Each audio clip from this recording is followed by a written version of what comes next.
In August 2005, the close to 500,000 residents of New Orleans knew all hell was about to break loose. I urge all citizens to put their own safety and the safety of their families first by moving to safe ground. A monster named Hurricane Katrina was tearing across the Gulf of Mexico. The Category 5 hurricane, packing winds of nearly 175 miles per hour, was bearing down on the city and was predicted to make landfall after dark. As expected, Katrina pounded the Louisiana coastline. However, after it made landfall, it was downgraded to a Category 4 storm with winds of less than 150 miles per hour. And the eye of the hurricane veered northeast, away from the city. At the last second, it made this little turn, and we're all so excited. It's like, no, we're not going to get the brunt of the storm. New Orleans is going to make it. We're going to make it. Celebrations would prove to be short-lived.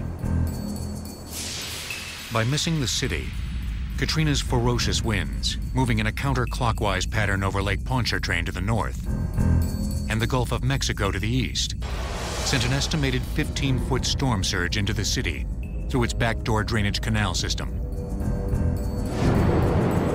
Storm surge is the swell of water caused by the hurricane winds, and it raises the water level, so it's as though it's a high tide that is enormously high and just comes in fast. Only the levees and floodwalls could protect the city from the impending catastrophe. But in a series of engineering disasters, the levees failed on a massive scale. Once the breach occurred, there was a wall of water released, like a tsunami, that flowed into this residential area. First, a levee floodwall broke along the Industrial Canal waterway on the city's east side. Storm surge water rushed through the breach into an area known as the 9th Ward. I heard a loud boom, explosion, like boom. The water was so powerful that I know something was wrong, because there ain't no way in the world that much pressure of water is supposed to be coming. Then a second flood wall on top of the 17th Street Canal levee suffered a 2-city-block-wide breach. This allowed the water of Lake Pontchartrain to run into the city. Then a third levee floodwall collapsed along the London Avenue Canal. And you can clearly see how the walls come down, and the water just kind of pushed over it. These levees and floodwall breaks put more than 80% of Orleans Parish underwater. Thousands of victims were left stranded.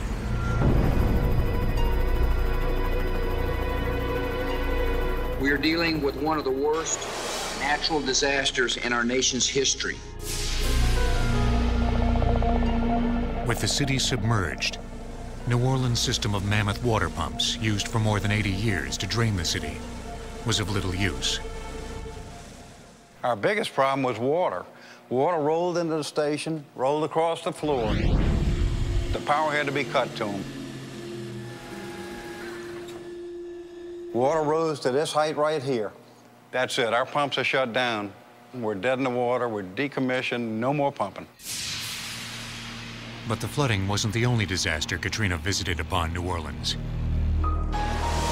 Despite evacuations, up to 25,000 residents remained in the city.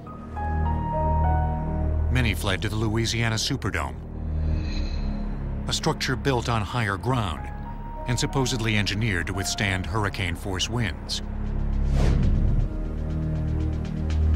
However, most of its roof was ripped apart during the storm.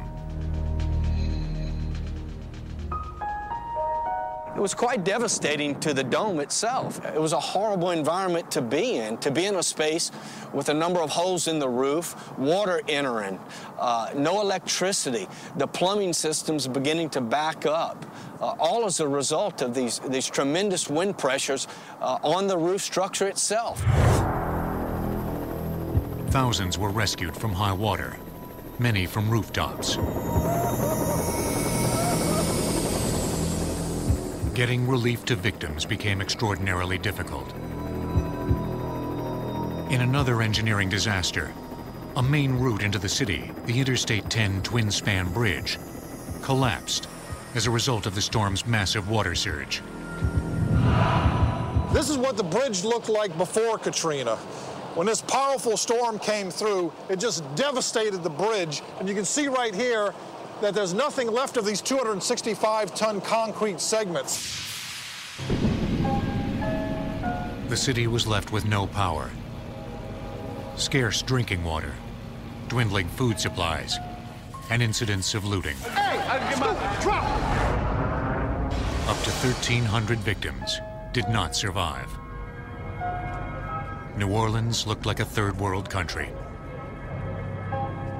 It was really an apocalyptic event for the city to flood and fires to break out in the water and people to be trapped in their homes. The collapse of civilization seeming to be imminent.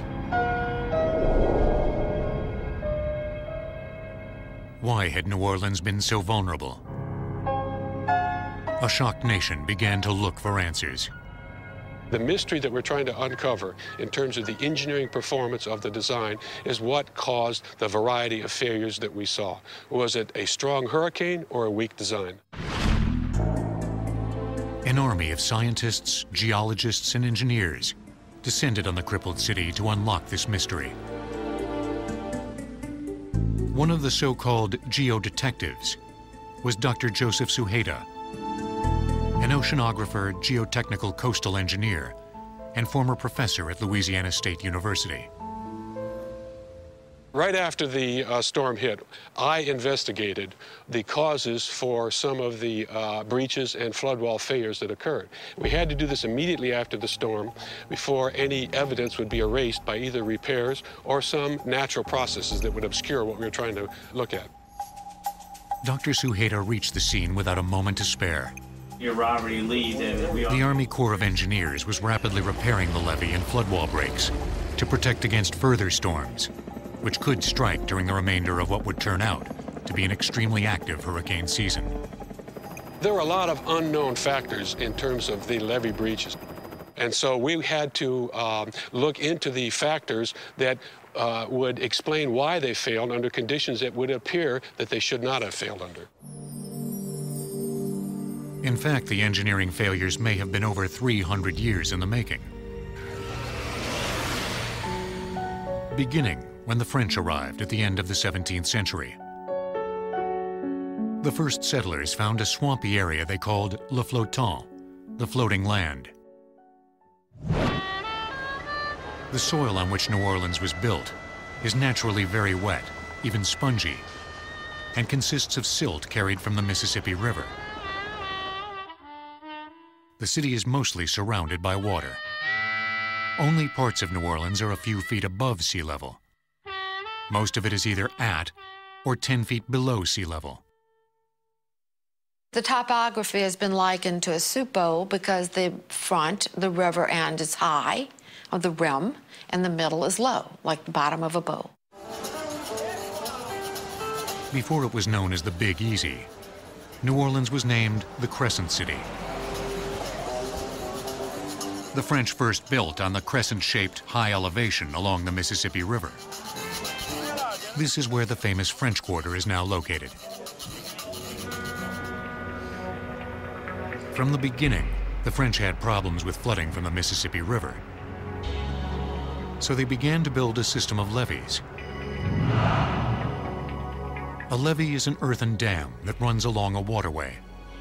The levee system goes literally to the founding of New Orleans. I would say at the very, very latest, 1720, and possibly 1718.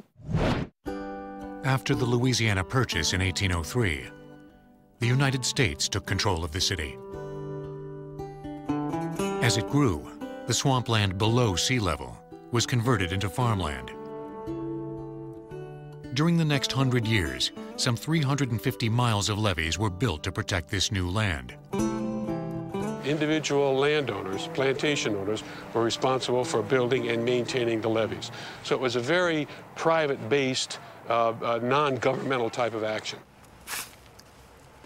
The dirt that comprises the base of the levees is that soft, spongy Mississippi Delta soil.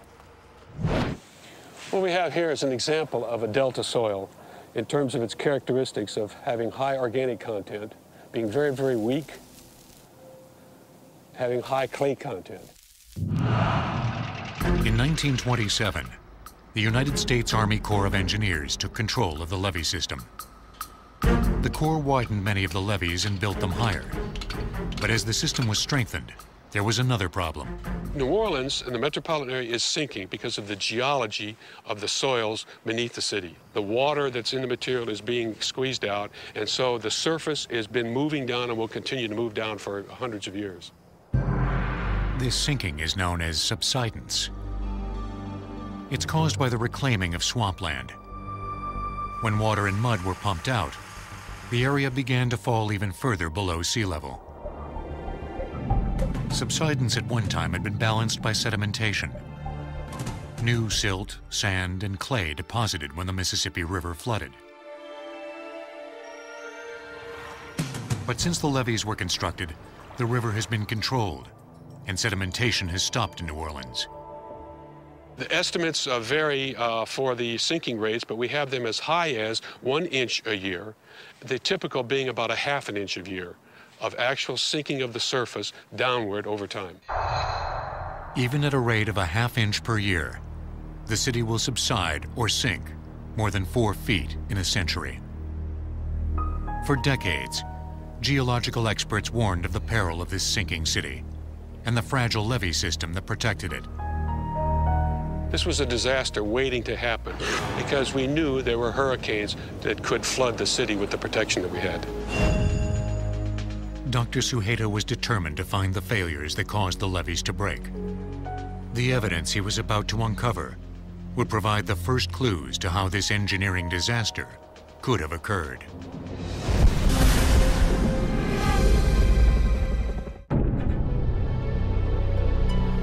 Weeks after Katrina wreaked havoc on New Orleans, the city remained mostly underwater. The critical question: why did the levees fail? Did Katrina overwhelm the city's flood defenses, or did faulty construction cause them to burst open? The levees and flood walls were built to what we refer to simply as a Category 3 fast-moving storm. The National Hurricane Center classifies hurricanes according to wind speed and storm surge. The scale ranges from the least severe Category 1 hurricane, with winds of 74 to 95 miles per hour, and a storm surge of 4 to 5 feet, to the most destructive Category 5, where winds soar to more than 155 miles per hour, with a storm surge of higher than 18 feet. Well, we started the Hurricane Protection Project back after Hurricane Betsy in 1965. Katrina wasn't the first hurricane to devastate New Orleans. In 1965, Hurricane Betsy, a Category 4 storm with winds of 125 miles per hour, hit New Orleans dead-on and plowed through the outdated dirt levee system, flooding the 9th Ward and killing 75 people. Although Betsy caused less damage than Katrina, there was an effort to ensure that this would not happen again. The U.S. Congress gave the Army Corps of Engineers the responsibility of building concrete flood walls on top of the 7-foot-high levees to give the city more protection. They're known as eye walls. 1-inch thick steel sheet pilings were driven 20 to 25 feet underground to secure the base. Tied to them, reinforced concrete walls 6 inches thick were built on top of the dirt levees. However, the Army Corps constructed only 8-foot-high flood walls on top of the levees, for an average total of about 15 feet of protection. These could contain only a Category 3 hurricane storm surge. To fully protect the city against a Category 5 storm surge, critics warned higher flood walls should be constructed.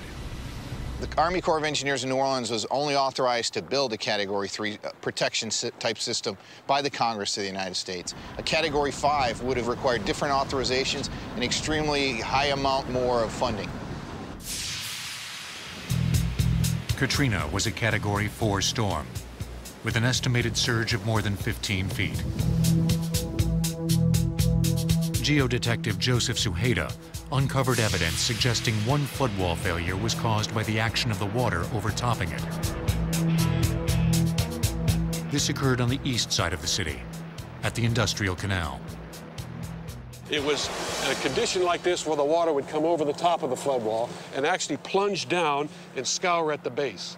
And here below me, you can see what is remaining of the pit that was scoured out by the flowing water. And that scouring action would continue as long as the water kept flowing over the top of the flood wall. Scouring occurs when floodwater pours over a wall, like a waterfall. The force of the falling water from the top of the flood wall scours or digs out the dirt along the wall's foundation, undermining it and causing the entire wall to collapse from top to bottom. After the breach occurred, there was a wall of water released. It would be hundreds of thousands or millions of pounds of force. The water was unbelievable. They had cars and everything moistening down there. Just everything in its, taking everything in its path, cars and everything popping up from the surface and everything. And I never seen nothing like that in my life. It was unbelievable. Ninth Ward resident Palazzolo Simmons lived just a few blocks from the Industrial Canal levee when it failed. His home was totally destroyed. I was right inside of here when that storm come through here, and I could not been here talking to y'all. Could have been dead. The water was so deep I had to swim from one rooftop to another rooftop. I was stranded for 3 days. 3 days with no rescue help whatsoever. How I got out of this area, a guy came in with a boat, rowing a boat. He seen me, and he came pick me up. Palazzolo Simmons was lucky. He survived. In his 9th Ward, which was hit hardest by the storm surge, miles of homes were destroyed. In another part of the city, a more insidious culprit caused the massive failures on both the London Avenue Canal and the 17th Street Canal. The very building material of the levees themselves, the soil. As we can see here, the flood wall is in place. It's vertical, it's got a nice clean edge. We don't see any of the breaking or bending that occurred in the Industrial Canal. And that's because the mechanism of failure was different. In this case, the soils that were holding up the flood wall were saturated by the storm surge, weakened, and failed, and then slid and raised up, pushing that soil mass and the flood walls into the homes. This is known as heaving. As Katrina's storm surge filled the canal, water pressure rose in the soft delta soil underneath the floodwalls. When the rising pressure and moving water overcame the soil's strength, it suddenly shifted, taking surrounding material and the floodwalls with it. This is an extraordinary situation here. What we have is a piece of the original soil that was holding up the flood wall that was about 40 feet to my right along the 17th Street Canal. So this material here was actually alongside the channel at one time. It got displaced and lifted upward. This fence was slightly outside the area of the flood wall. So we've seen a movement and an uplifting of the soils by about 40 feet. This movement might have been prevented if another engineering failure had not occurred. The steel sheet pile bases, driven 20 to 25 feet underground, gave the floodwalls insufficient support. A deeper sheet piling would probably have anchored the floodwall in much stronger soil. If the soil movement takes place below the bottom of that sheet pile, then the sheet pile is really passive and doesn't protect from the soil motion. And that's what happened at the 17th Street Canal. But if the soil is strong enough, then the sheet pile actually holds up the concrete wall. Along the London Avenue Canal, the Army Corps of Engineers is repairing the flood wall breaches with deeper steel sheet pilings. Perhaps they'll prevent a catastrophe of this kind in the future. These are the old sheet piling underneath the flood wall.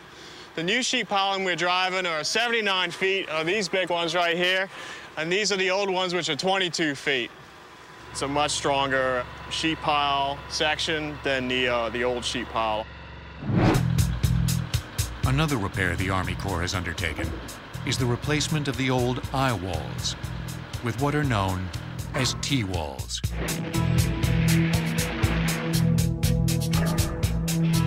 The flood wall is secured with a concrete base embedded underground. Attached to the base are steel sheet pilings of up to 70 feet deep. So you have a lot of capacity in these piles where they can't be moved, so the wall can't turn as long as those piles are there. Although the damaged levees are being rebuilt by the Army Corps, they still will only withstand a Category 3 storm surge. There are no plans to heighten the flood walls to protect against a Category 5. The estimates, it would take many, many years, 5 to 10 years at least. Dollar estimates range in the $20+ billion range just for New Orleans area. However, Dr. Joseph Suheta believes even if the flood walls were built higher, that wouldn't take into account the soil uncertainties, raising questions about the design of the entire levee system. The analogy can be made that when you have very soft soils, even if you have a very strong structure on top of that, then the whole structure is going to fail. Somewhat like if you put bricks on Jell-O. The bricks can be very, very strong, but it's the strength of the Jell-O that really determines whether the bricks are going to move. One of the solutions to the problem of minimizing the threat associated with flood walls is to build floodgates at the northern end of our drainage canals, and therefore keep the storm surge from coming into the drainage canals and from threatening the flood walls. Floodgates are enormous walls that can be raised or lowered by hydraulic systems to regulate water flow. The Army Corps is looking into the possibility of placing floodgates at canal openings. The gate would be raised above the level of the water, so the water would gently pass beneath it. In the event a storm was approaching, the gate would be lowered so that it would block the flow of water. Rebuilt levees, flood walls, and floodgates could constitute New Orleans' first line of defense against another hurricane catastrophe. That might help protect New Orleans' second line of defense, a system of 24 water pumping stations that flooded after Katrina and left New Orleans crippled for weeks in a polluted swampland.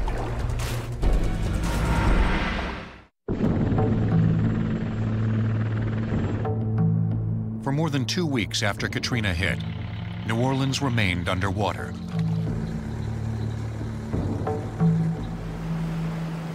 The city has one of the world's largest water pumping systems, capable of pumping 30 billion gallons a day. But because the levees failed, the pumps, located below sea level, became inundated with floodwater. Water's coming in, first time ever. Electricity and water don't mix. Operators shut the station down, shut the motors off, and de-energize. Not only were the electric pumps immobilized, pump workers literally had to swim for their lives. At that point, I had just survival going through my mind. I wanted to live. We were all scared. Pump station attendant Wallace Rainey had to swim in 20-foot deep floodwater to reach a stable place before being rescued. This is where we stood as the waters was rising. It was coming in through the windows were broke. Had the water coming across the tops of the pumps. It was lapping at our feet. We were pretty scared. We didn't know we were gonna make it through that day. The men who constructed the pump stations could never have imagined the catastrophic flooding scenario that followed Katrina.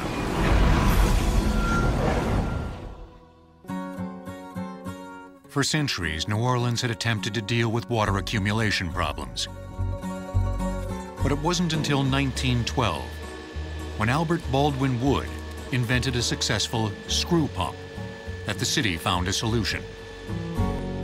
Remarkably, many of Wood's screw pumps, over 80 years old, are still in use today. The pumps work on a very simple principle. Encased in a sealed cast iron drum, air is transferred out, creating a vacuum inside. The water is sucked in by the vacuum, and a 14-foot diameter screw, or propeller, turning at 83 RPM, propels the water out. It wasn't the actual pumps, but rather the electric synchronous motors which supply the power that were affected by the flooding. The motors are exposed to the elements and positioned in pits partially below the floor. The water got approximately this high on this pump. And when water hit electricity, boom. Basically, you have no more operations. It took weeks for the water to be pumped out of the stations and the motors to thoroughly dry. Then another problem caused even more delays in getting the pumps back online. We look at this station and a lot of our other facilities as working in an actual museum, because you could look at these pumps and motors and they are extremely old. There's no manufacturer to go back to for these particular parts. So you're looking at either fabricating them yourself or going to another fabrication shop to have that done. The city's Sewerage and Water Board is preparing its pump system for future flooding. Already there are a few prototypes in place to shield and protect the pump's electrical motors. After the hurricane, the water was approximately here. It inundated this pump. Over at this pump, the water didn't get into the workings of the pump. It's called a sealed pump. This pump was able to be started when we got here. This is a possible solution for a situation if we ever have it again that's as traumatic as the storm flooding the city. Another remedy is to elevate the entire electric system, which runs the pumps. This has already been accomplished at one station. Some of this equipment is in the basements of some of these pumping stations.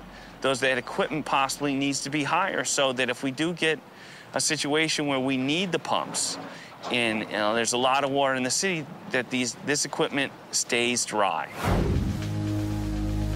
It took 21 grueling days to pump out New Orleans. But if the pumps hadn't been flooded, would the city itself have stayed above water? If our drainage pumping station had not been damaged and the levee breach could be stopped in its early stages, it would take 12 to 20 hours possibly to pump out what ran in during that time. Instead, standing floodwater left the city in an uninhabitable soup.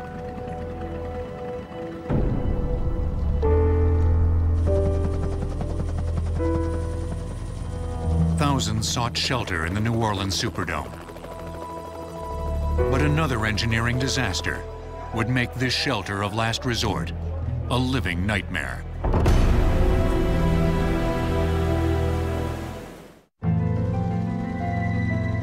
With thousands of survivors left stranded in floodwater, the Louisiana Superdome became a shelter of last resort. This is a football stadium. It's not a hospital. It's not a hotel. We're equipped to handle people for 4 hours, not 4 days. Conditions deteriorated rapidly after Katrina's 145-mile-per-hour winds ripped apart the Superdome's 9-acre roof.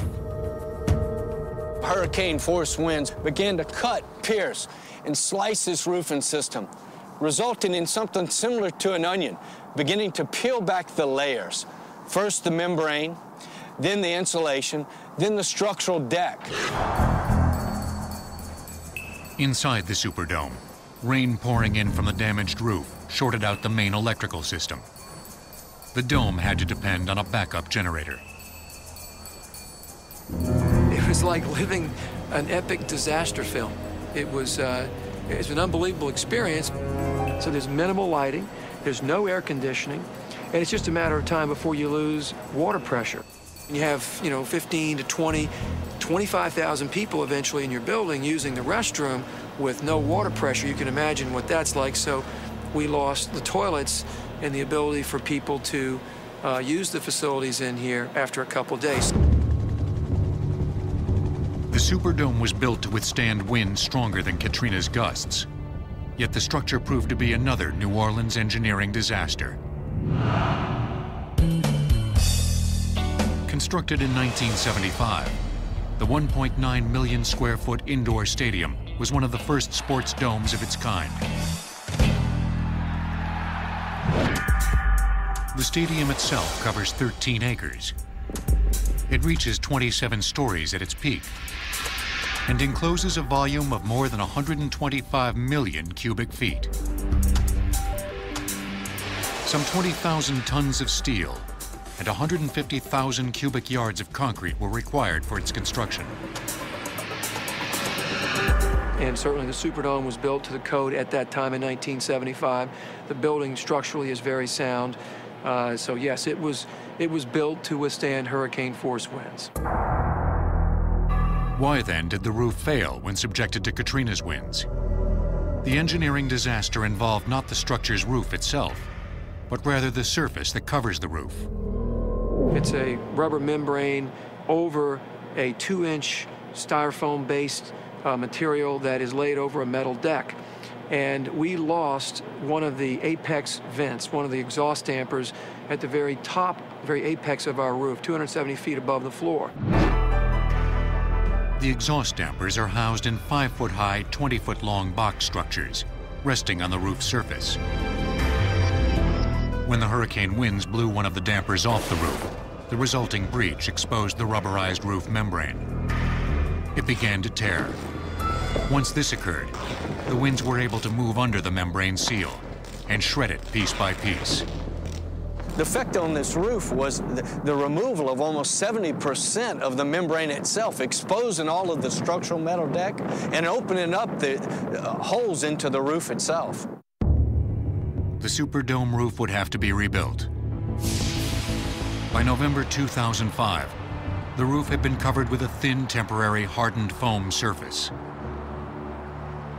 But now we're going to move to a long-term solution of a galvanized structural deck with a new foam roofing system. Hopefully we'll protect the dome better than ever. It will result in a better system, a deck that will resist the inevitable next hurricane. However, in that desperate week after Katrina, there was another engineering disaster, impacting the thousands in the Superdome and across the city. The Interstate 10 twin-span bridge across Lake Pontchartrain collapsed because of the hurricane storm surge. Since this was one of the main routes into the city, relief supplies were difficult to deliver. The tremendous force of nature and the awesome power that unleashed on this bridge is something that you just had to see to believe. When you're looking at these 265-ton concrete segments just being tossed around like toys. The twin-span bridge was constructed in 1964, linking New Orleans with Interstate 10. It's a concrete structure spanning 5.4 miles of Lake Pontchartrain. The bridge consists of approximately 460 concrete segments, each weighing about 265 tons. The segments are held up by pilings that are sunk 100 feet into the lake bed, but rise less than 10 feet above the lake surface. The pilings withstood the storm surge, but because of a design flaw, some of the girders supporting the concrete segments did not. Under this bridge span right here, the tidal surge came up and it reached probably about to the top of this girder, or right around there. It trapped air between these girders, and that caused about 1 million pounds of pressure that shoved up on this concrete segment. At about the same time, you've got probably about 750,000 pounds of pressure from a tidal surge that's hitting the side of this segment. So all of that combined to just shove this segment up and out, and it just kind of tossed it into the lake like it was a domino. A total of 435 segments of both spans were damaged, making the bridge impassable. Because this passageway is critical to the city, it needed to be rebuilt as soon as possible. It took just 17 days to repair one of the spans. What we had to do was cannibalize segments from one span and put them on the other span so that we could establish two-way traffic on one span. That left us with huge gaps in the remaining span. And what we did is we used bridge panels that we attached to the current structure, basically made of steel, galvanized steel. So instead of replacing those missing spans with other concrete spans, we put in these bridge panels. You can see with this new truss system and with these panels, there's really no place for any significant air pressure to build up. So it's really not going to be susceptible to the same kind of air pockets and air pressures as the concrete panels were. So that's one way that you can fix this. By early January 2006, both sides of the twin-span bridge had been rebuilt and opened to traffic. However, these are just short-term repairs. The long-term solution to this is to build an elevated bridge at least twice as high as the current bridge. We want to make sure that it's not susceptible to that kind of tidal surge. We believe that kind of bridge would cost about $600 million, but we believe it would be worth it to ensure that this type of tragedy never happens again. The opening of the twin-span bridge and the repair of the Superdome are signs of New Orleans' determination to rise again. But the question remains, can the city itself, with its miles of devastation, truly be rebuilt?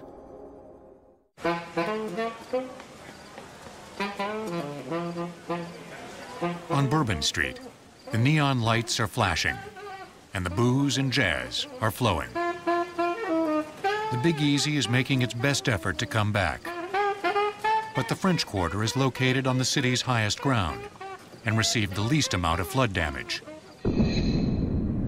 Beyond it, vast areas of the city have been extensively damaged. To fund what is likely to be the largest demolition and rebuilding project in America's history, the mayor of New Orleans is asking for tens of billions of dollars in federal aid. But we are working very feverishly with banking institutions, with financial folk, as well as federal officials to secure a line of credit that will sustain us. But there is a looming, potentially cataclysmic crisis that may doom recovery efforts in New Orleans. Eventually what's going to happen is that the coast of Louisiana is going to be inundated by the Gulf of Mexico. Dr. Roy Daca, a professor of civil and environmental engineering at Louisiana State University, is now using high-powered global positioning satellites to develop true elevation points in the state. Well, this is a GPS measuring device. This is the antenna up here. What we're using this for is to figure out exactly how high we are above sea level, but more importantly, how low we are below sea level. And what that's been able to do is that it's shown us that the sinking is occurring much faster than what people had thought before, and it's occurring in places that we didn't know it was happening. Dr. Daca's results indicate the elevations of some areas have dropped as much as 2 feet since they were last surveyed in 1970. And the sinking continues. According to some estimates, within the next 70 years, about 15,000 square miles of land in southern Louisiana, known as the wetlands, could be underwater. The wetlands encompass a marshy region that acts as a buffer zone, slowing down hurricanes before they reach New Orleans. we're losing, on average, a football field every hour. The reason for the sinking is an ecological catch-22, arising from human efforts to protect against flooding from the Mississippi. In order to stop the flooding, we leveed the rivers. We kept the river within its bank, we tamed it, but in the process, we also disrupted the natural system. Before, the river would naturally fill up areas that had subsided, and as it filled them up above sea level, higher and higher, the river then would find another course and begin to fill up other areas that had fallen below sea level. In addition to the wetlands, Louisiana's other natural defense against hurricanes has been the barrier islands, which were part of the region's shoreline just a century ago. Katrina blasted right through them with Category 5 force. After Katrina, there's not much left of the barrier islands, particularly the ones that have been protecting New Orleans. Much of them has been washed away. When the barrier islands become diminished or disappear, then there's not that impedance there to slow the action of the hurricane down. Perhaps it was a fundamental design disaster to build the city of New Orleans on this land. Authorities are faced with an increasingly complex decision: whether to invest enormous amounts of time and money to attempt to completely protect the city with a newly designed and engineered levee system, or to simply patch and rebuild the existing system. This is not just a New Orleans problem, but it's the entire coastal problem. And that means what we need to do is to build some sort of structure that's going to keep the water out, building a levee that might span the entire coast. This would be the biggest engineering project in the history of the Earth. This would make the pyramids look like nothing. And so what we need to do is to start new ways of thinking, start thinking about building the Great Wall of Louisiana. But whatever the decision, the outcome for New Orleans may ultimately lie in the unpredictable hands of Mother Nature and her power to transform the Big Easy into a modern-day Atlantis.